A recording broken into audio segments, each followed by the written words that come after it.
जय श्री राधे। कांधे पर कपड़े का थान लादे और हाट बाजार जाने की तैयारी करते हुए नामदेव जी से उनकी पत्नी ने कहा, भगत जी, आज घर में खाने को कुछ भी नहीं है। आटा, नमक, दाल, चावल, गुड़, शक्कर सब खत्म हो गए हैं। शाम को बाजार से आते हुए घर के लिए राशन का सामान लेते आइएगा। भक्त नामदेव जी ने उत्तर दिया, देखता हूँ, जैसी विट्ठल की इच्छा। अगर कोई अच्छा मूल्य मिला तो निश्चय ही घर में धन धान्य आ जाएगा। पत्नी बोली, संत जी, अगर अच्छी कीमत ना भी मिले तब भी इस बुने हुए थान को बेचकर कुछ राशन तो ले आना।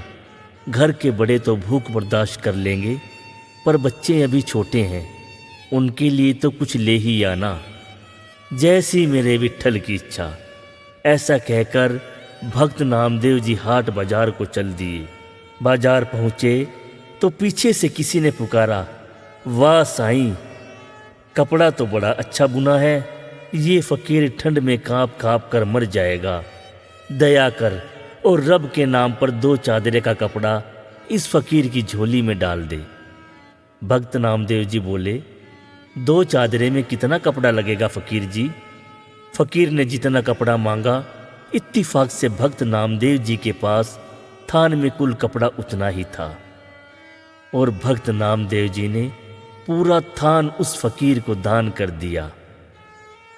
दान करने के बाद भक्त नामदेव जी घर लौटने लगे तो उनके सामने परिजनों के भूखे चेहरे नजर आने लगे।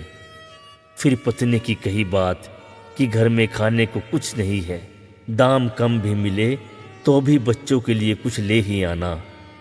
अब दाम तो क्या, थान भी दान में जा चुका था। भक्त नामदेव जी एकांत में पीपल की छांव में बैठ गए। जैसी मेरे विट्ठल की इच्छा। जब सारी सृष्टि की सार पूर्ति वो प्रभु ही करता है, तो अब मेरे परिवार की सार भी वो ही पूरी करेगा। और फिर भक्त नामदेव जी अपने हरि विट्ठल के भजन में लीन हो गए। अब भगवान भी कहाँ रुकने वाले थे। भक्त नामदेव जी ने सारे परिवार की जिम्मेवारी अब उनके सुपुर्द जो कर दी थी। अब भगवान जी ने भक्त की झोपड़ी का दरवाजा खटखटाया। नामदेव जी की पत्नी ने पूछा, कौन है? नामदेव का घर यही है? प्रभु ने पूछा। अंदर से आवाज आई, है तो यही, आपको कुछ चाहिए? भगवान सोचने लगे कि धन्य है नामदेव का परिवार, घर में कुछ भी नहीं है, फिर भी हृदय में देने की इच्छा है। प्रभु बोले, दरवाजा खोलिए। लेकिन आप कौन? अंदर से आवाज आई। भगवान ने कहा, सेवक की क्या पहचान हो सकती है भगतानी? जैसे नामदेव जी विट्ठल के सेवक, वैसे ही नामदेव जी का सेवक मैं। ये राशन का सामान रखवा लो। पत्नी ने दरवाजा पूरा खोल दिया और फिर इतना सामान घर में उतरना शुरू हुआ कि घर के लोगों की घर में रहने की जगह ही कम पड़ गई। इतना सामान नामदेव जी ने भेजा है? मुझे नहीं लगता, पत्नी ने पूछा। भगवान कहने लगे, भगतानी, आज नामदेव का थान सच्ची सरकार ने खरीदा है। जो नामदेव का सामर्थ्य था उसने दे दिया, और अब जो मेरी सरकार का सामर्थ्य है वो चुकता कर रही है। जगह और बताओ, अभी और सामान आने वाला है भगत जी के घर में। शाम ढलने लगी और रात का अंधेरा घिरने लगा। सामान रखवाते रखवाते पत्नी थक चुकी थी।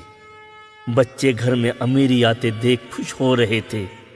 वो कभी बोरे में शक्कर निकाल कर खाते और कभी गुड़, कभी मेवे देख देख कर मन ललचाते और झोली भर भर कर मेवे लेकर बैठ जाते। उनका बाल मन अभी तक तृप्त नहीं हुआ था। भक्त नामदेव जी अभी तक घर नहीं आए थे, पर सामान आना लगातार जारी था। आखिर पत्नी ने हाथ जोड़कर कहा, सेवक जी, अब बाकी का सामान संत जी के आने के बाद ही ले आना। हमें उन्हें ढूंढने जाना है, क्योंकि वो अभी तक घर नहीं आए हैं।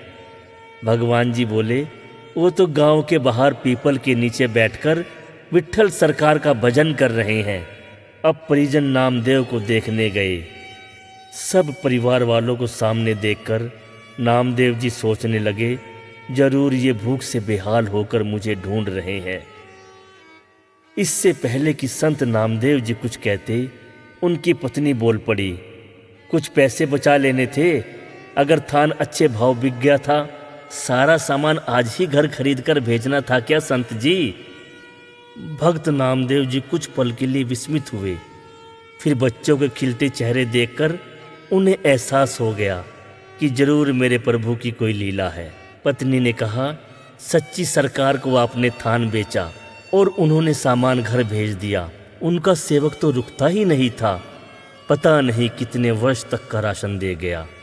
उनसे मिन्नत करके रुकवाया।